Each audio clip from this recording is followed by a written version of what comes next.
I considered the social memory theory for an excellent orientation in history and in culture until I came across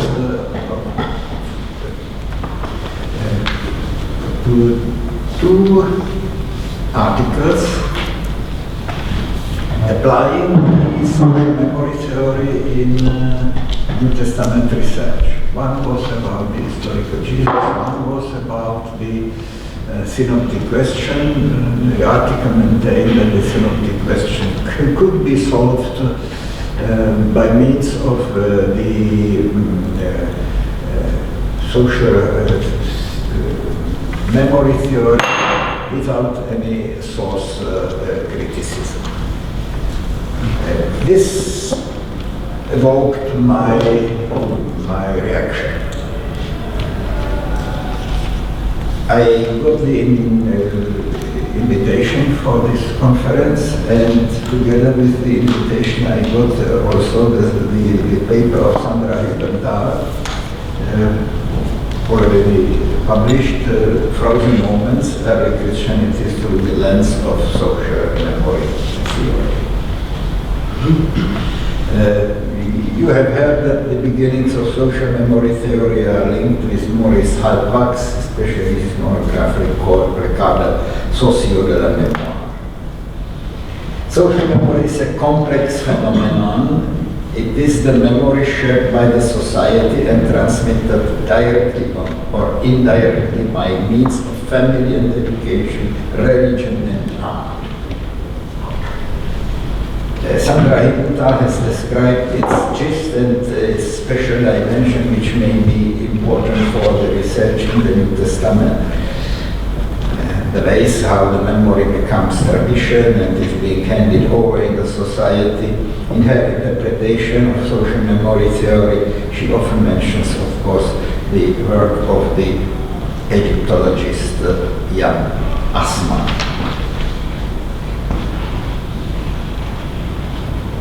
The social memory theory took seriously the fact that the oral tradition, after it was put down in a written text, didn't stop to exist in the oral mode. Together with the written text, it influenced and shaped the social memory of the emerging church.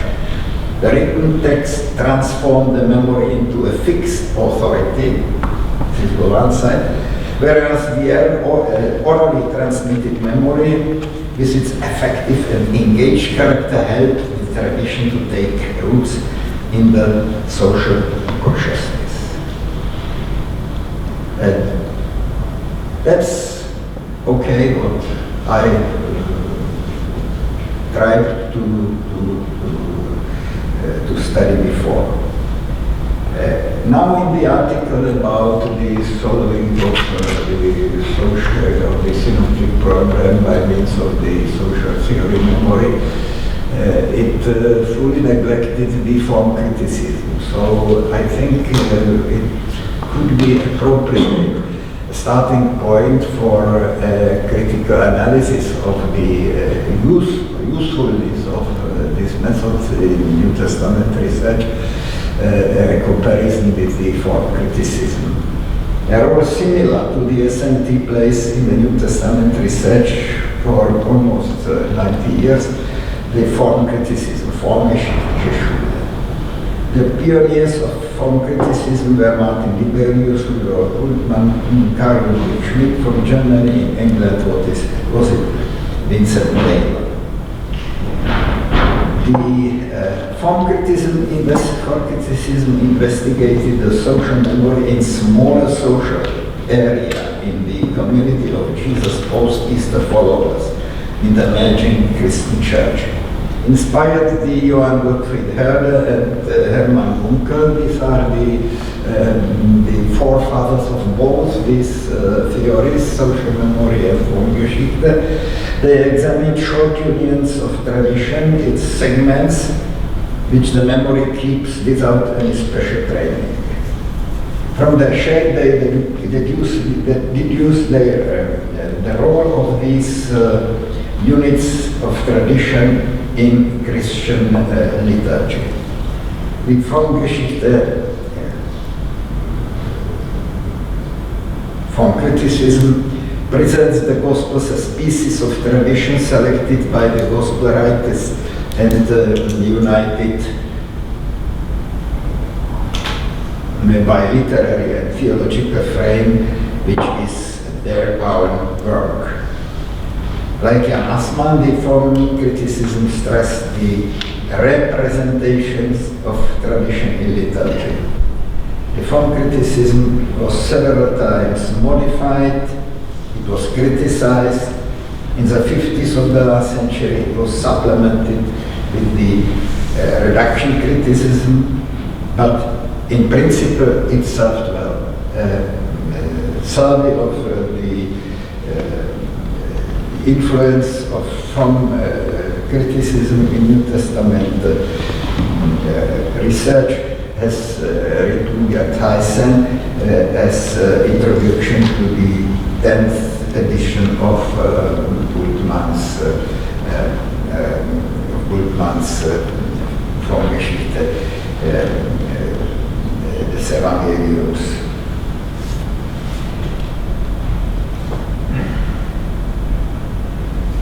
Well, the conflict in spite of convergence.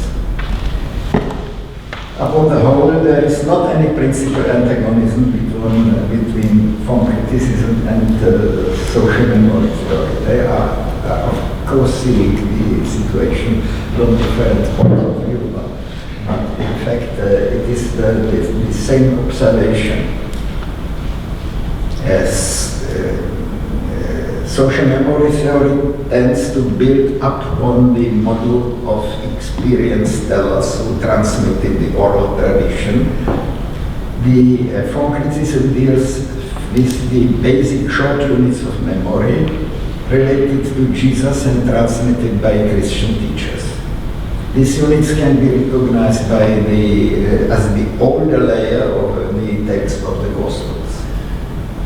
This is important. Formgeschichte tells the older layers from the work of the editors, Gospel writers. Both theories, social memory theory and form criticism, cope with the relation of the perseverance of the oral tradition on one hand and its transformation when it was put down as a written text on the other. The social memory theory underlined the perseverance of the tradition. The form criticism stressed more the necessity to reconstruct it, since the Gospel writers embedded the units of tradition, roughly corresponding to the pericope of Christian liturgical reading, into an overarching literary and theological structure of the Gospels and adapted them to their function in the liturgical life. This is later. According to opponents of the form criticism, the form criticism one-sidedly concentrated on the liturgical function of the tradition, so that one can sometimes hardly oppress the impression that some pieces of tradition could have been created according to the needs of the congregation, of the group gathered for the liturgy. This is a drawback of the form criticism, especially visible in Liberius. However, principally the form criticism is aware of the original impulsions and the characteristic of the social memory theory, according to which the interpretation are a dialogue with the memories and the past, is through also form criticism. For example, the image of Jesus as offered by the form criticism that doesn't seem to be accommodated to the needs of the church. The Scandinavian school tries to balance the influence of the form criticism and analyze the bias of memorizing the teaching of in rabbinic schools. The assumption of these scholars, according to the early Christian transmission functioned according to the technique employed in rabbinic schools, is hardly to be proved. The information about Jesus' teaching and his portrait as teacher, didaskalos, as we find it in the Gospels, doesn't confirm the rabbinic way of teaching. He was teaching especially in parables, which is not so common in the Jewish Tanaitic tradition. And the only reference to a verbal teaching relates to Lord's Prayer. Only when we look at version in Matthew, Lord's Prayer is only a sample of a short prayer. According to the mission given by the risen Lord to the apostles, they have to teach the nations to obey what they learned from him. Roughly the double commandment of love, not to memorize it. The Jesuitic tradition cannot be compared to the ancient epic either.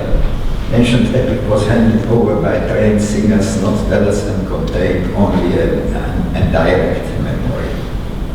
The Formgeschichte, form criticism, was challenged by Erhard Wittgemann because of the reconstruction of the individual layers of the text of the Gospel by means of the historical criticism.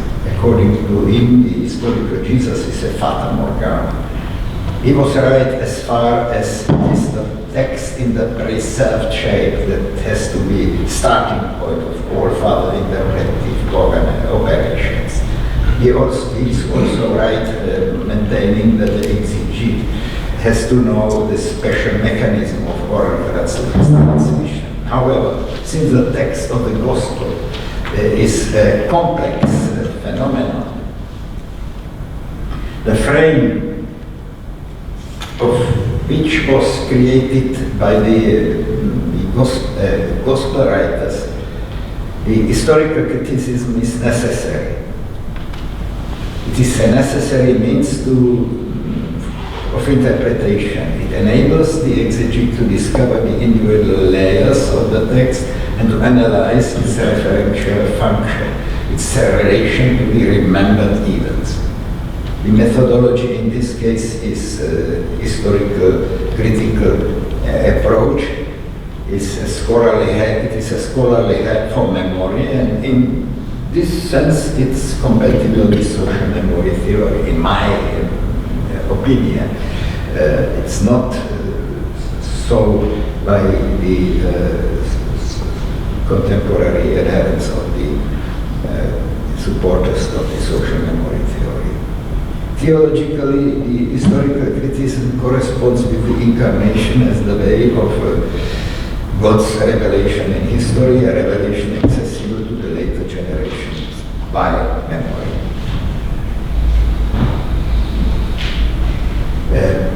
The social memory theory shared a tendency to overestimate the synchronic approach towards the written text and as a fixed tradition.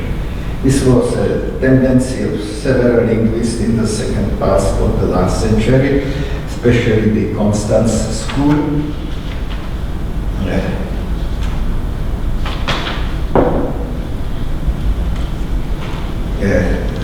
So that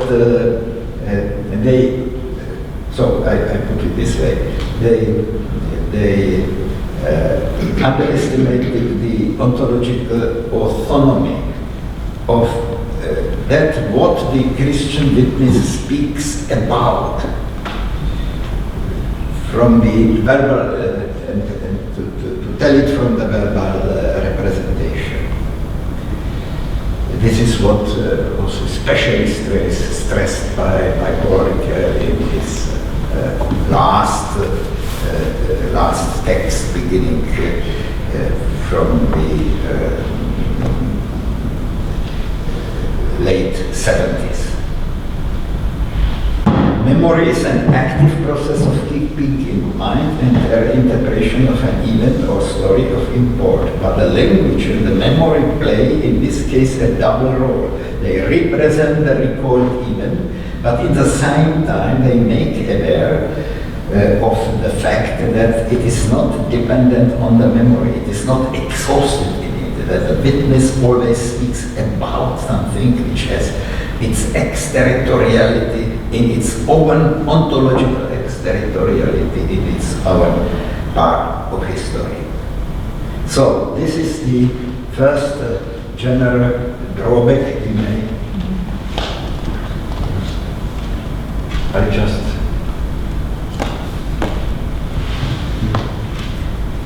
yes.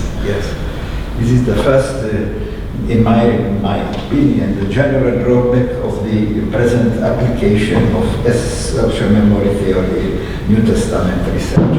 I don't criticize the social memory theory. I criticize only its application in New Testament research.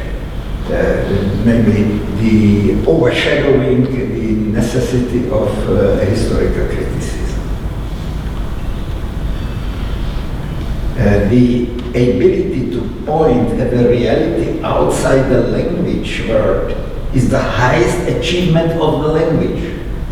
The highest achievement of the language is to make the hearer aware of the fact that the reality doesn't exhaust itself in the language, to point outside the language.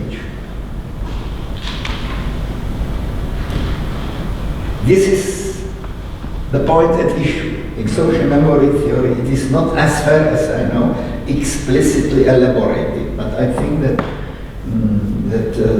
social memory theory doesn't exclude it. It could be adapted. Maurice Halbach himself has written a study concerning the legendary character of the Gospels. He couldn't know the results of the reduction criticism, but he takes into account the legendary motifs in the Gospels, the creative transformation of memories and the relocation of some later stories into the Galilean mission of Jesus. Such a conclusion is built upon a critical appraisal of text according to the use of historical criticism. Now the other problem with gospel writers as authors.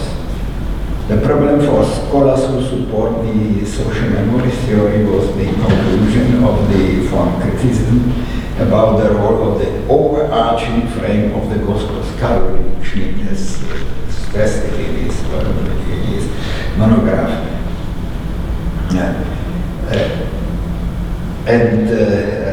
A generation later, it was elaborated by the reduction criticism, which understood the Gospels as a conscious transformation of the oral tradition into a text by individual personalities.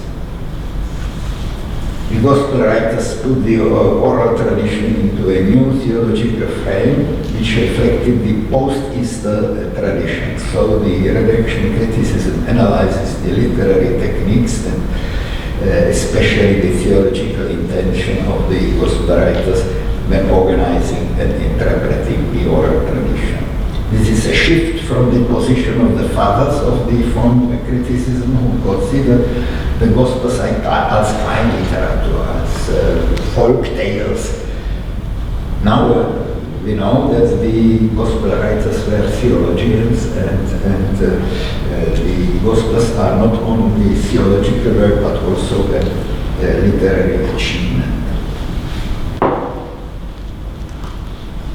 In the same time, the Gospel narrative is, as to its liturgical function, conceived in analogy of the books of law. Mark 1:1, Matthew 1:1 are all allusions to the beginning first verse of the Jewish Bible. Arche to Evangelium, Biblos Geneseros, and Arche, and so on.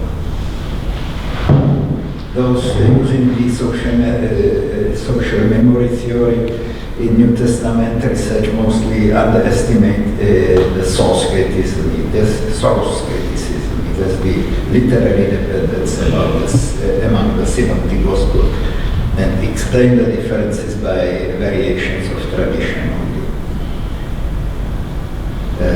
The sound element of this concept is the presupposition about the flow of oral tradition. However, the irreversible achievement of reduction criticism prevents us from considering the difference between the synoptics merely by variation of tradition, neglecting the specific theological and literary achievement of gospel writers is the first specific drawback of the present application of the social memory theory in biblical research. This is the first criticism was the general drawback of the social memory theory. The first specific drawback is the underestimation of the role of the individual gospel writers. Now, something about the interplay between tradition and literature.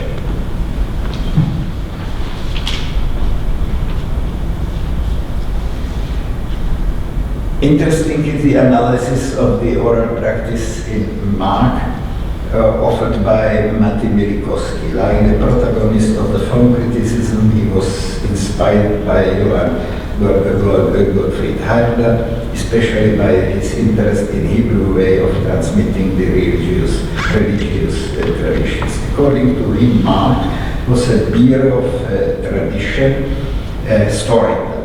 He mentioned the critique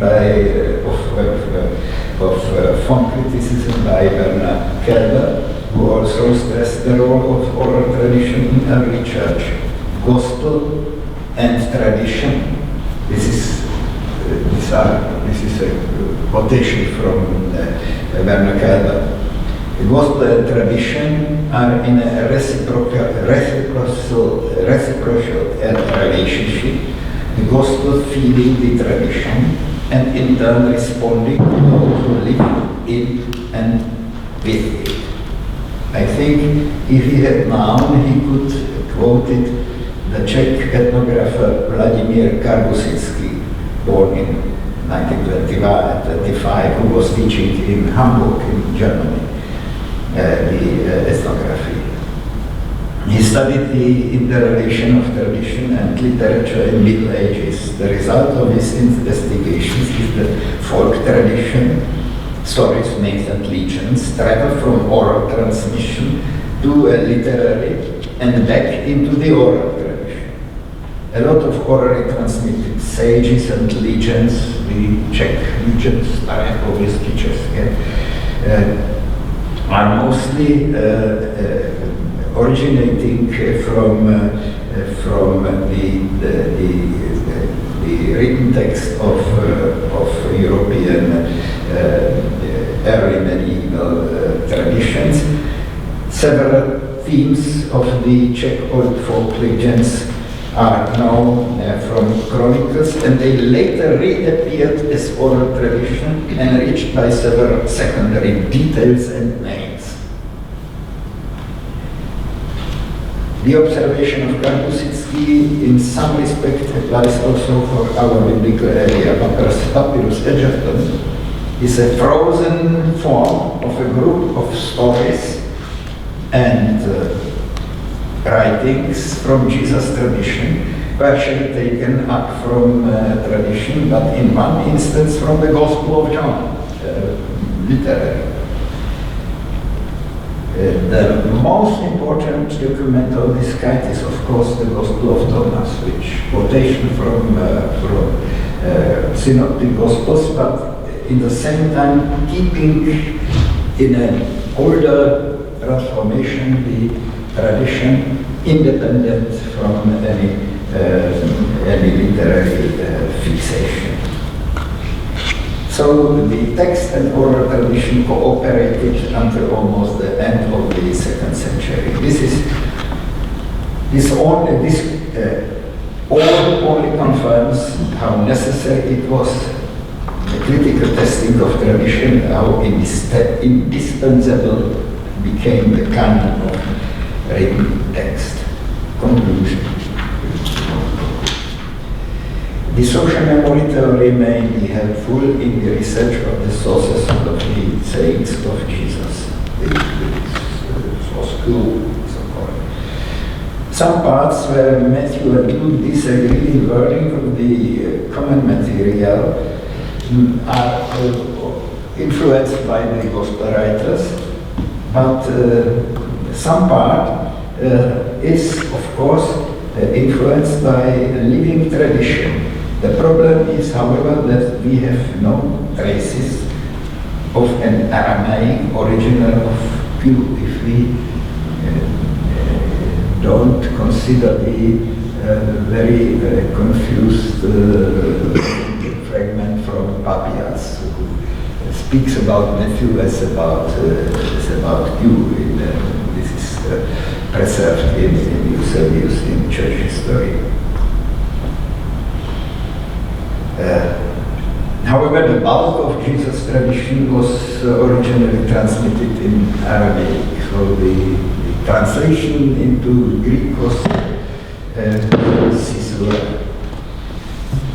The social memory theory underestimated the depth of the break in the tradition about Jesus, which was evoked by the Easter experience. But this is the second specific drawback of social memory theory.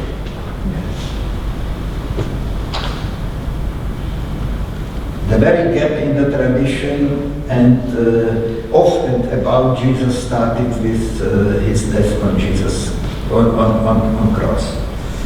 Jesus' prayer at the Gethsemane and his cry at cross, mark and passion story, mark the end of expectation of a near coming of the kingdom of God, the end of his teaching, Jesus' teaching and healings, and the crisis of his messianic self-understanding. They interrupt the continuity.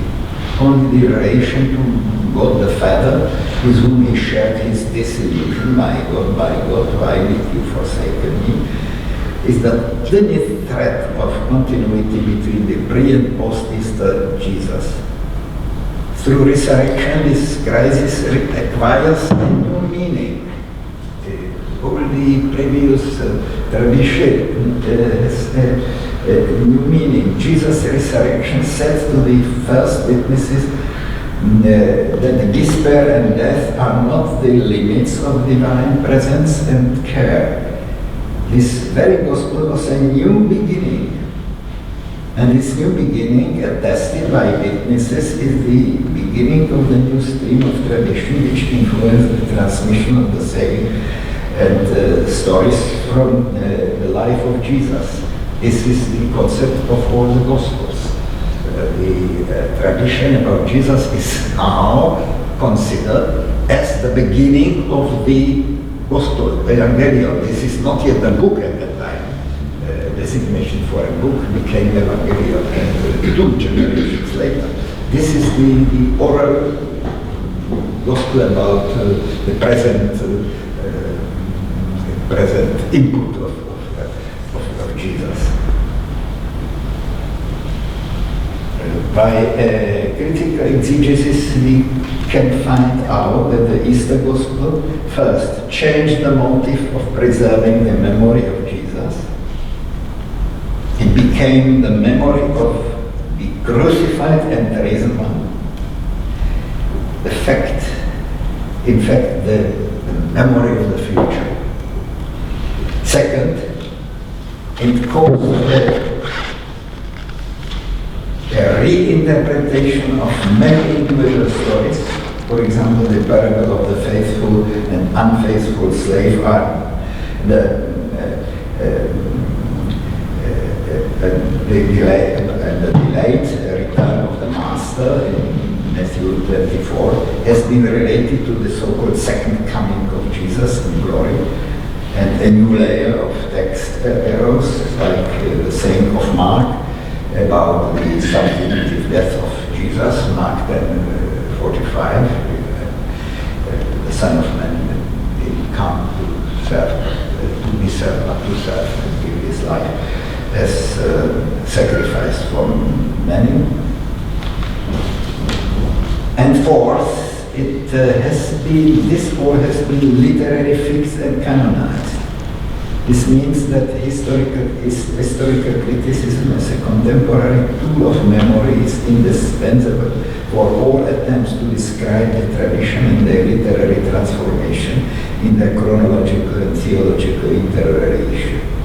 As to the relation of Christian oral tradition to history, the scholars who refer to social memory theory in the exegesis of the New Testament overestimate the perseverance and reliability of the early Christian oral tradition on the one side, and underestimate the ability of historical research to get additionally information about Jesus by means of diachronic historical research on the other. The debate is full of misunderstandings. That's why it's so difficult to take an orientation in it.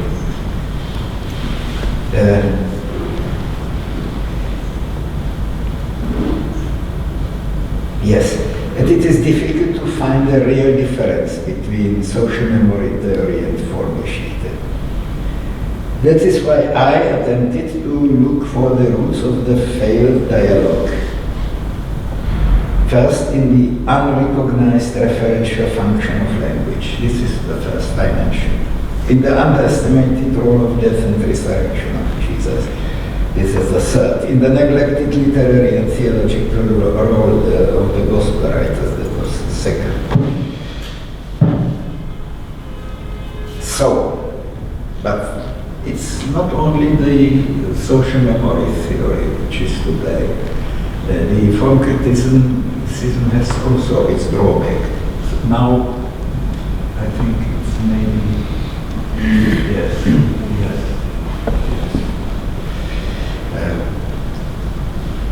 The social memory didn't sufficiently consider the break caused by the execution and resurrection. Sorry. Yes, the social memory in underestimating the fact that the memory is always dependent on what it remembers. But the form criticism didn't take seriously the living impetus of the remembered Jesus on later interpretations. Second, the social memory theory diminished the role of the gospel writers. The Formgeschichte didn't appreciate their respect towards the tradition. Third, the social memory theory didn't sufficiently consider the break caused by the execution and resurrection, new activity of Jesus.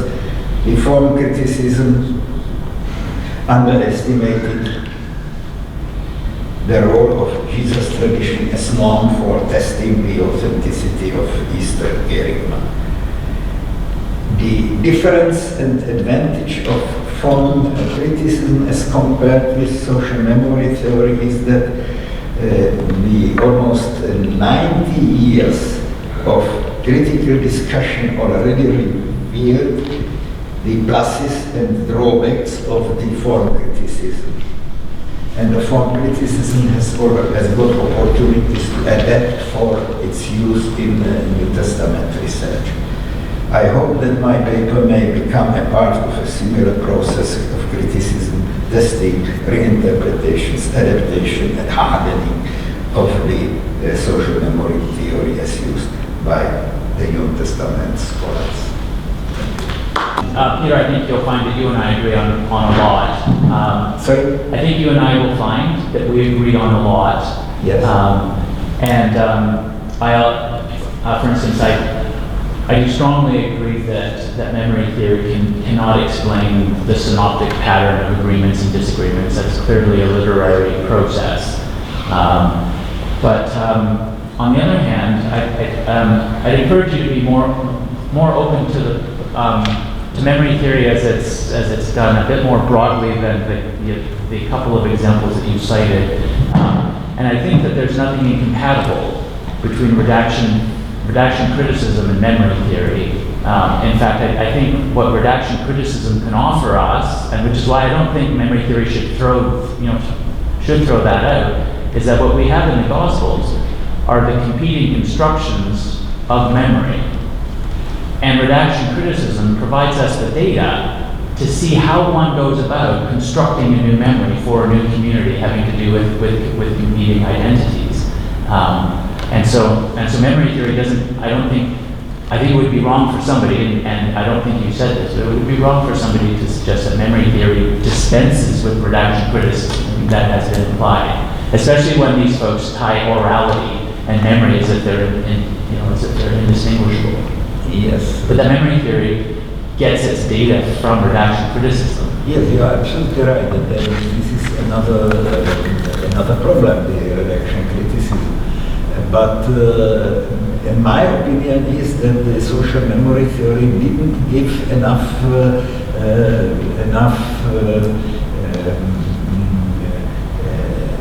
place to the redaction criticism. That there is almost no opportunity to apply the source criticism in solving, for example, the synoptic problem.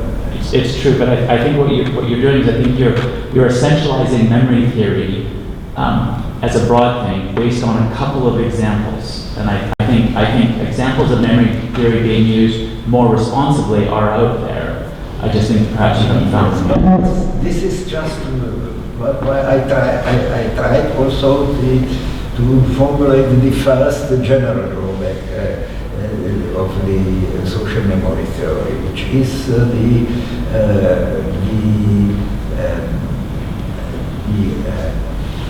decrease of the respect of searching for the history as real past. Mm-hmm. Since we are living in time, revelation is incarnation, that means in the same time and intemporization.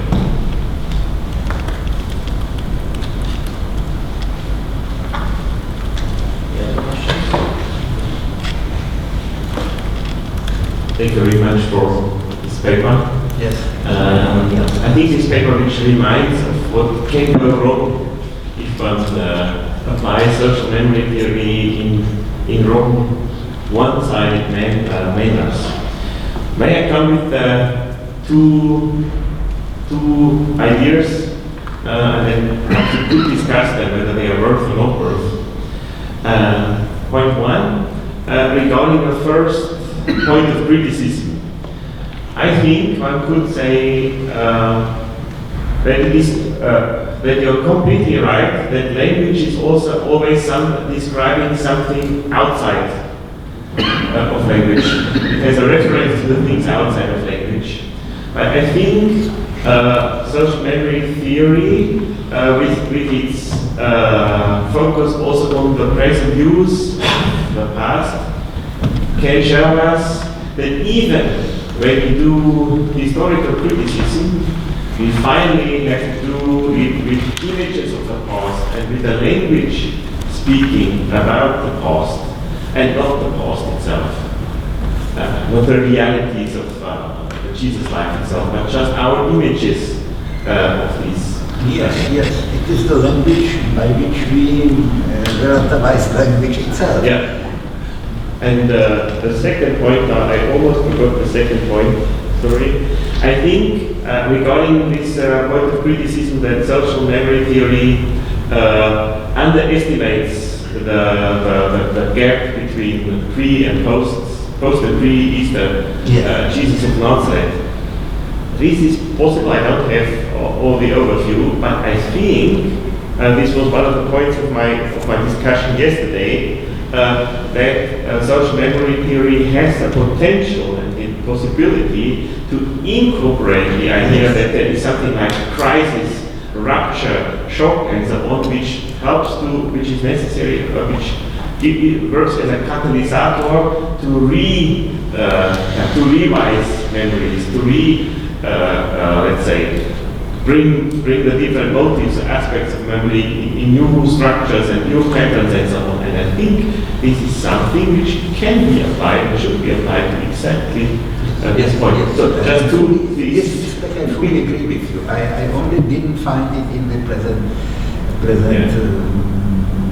applications of the. So perhaps we are quite close to each other. Yes, I hope so. Any other questions? Well, if I may, I hope I can put this correctly because it's a broad topic, but if I understood you correctly, you are looking at the transmission from Jesus to the Gospels in a kind of sedimentary approach, that there are sediments along the way, and the difficulty for social memory theorists is that at every point of that process, there can be change. You talked about Jesus speaking in parables. Yes, well, we're assuming that somehow Mark has captured a linearly preserved tradition, though not exact, of course. But I think what some people in social memory theory do is they question the very assumption of that transmission. We have Paul as the earliest witness, where we have, of course, nothing about the historical Jesus apart from a few little tidbits, like on the night he was betrayed and things like that. But the challenge that social memory theorists bring, and they're all not cut of the same cloth, I agree with Zeb on that, is how do we now make sense in light of what we know from social memory theory, how groups transmit and receive material, which in the end, there is a possibility that none, apart from a few incidents in the Gospels, none of the portrayals of Jesus, well, not the portrayals, the sequence of the story in Mark, has any connection with anything historical. Social memory theorists allow for the possibility that this is emerging along the way and being changed. We don't know what's accurate and inaccurate. So to say Jesus spoke in parables assumes a certain kind of transmission process, which some social memory theorists challenge. Yes, that's true, but still we have to place it somewhere in the history. It means before Easter, and it's valid only because of Easter. This is not any dogmatic statement, it's simply as a consequence of the finding that Paul was at the beginning as to the scriptures, and then came the beginning of the gospel. Yes. Okay, thank you very much.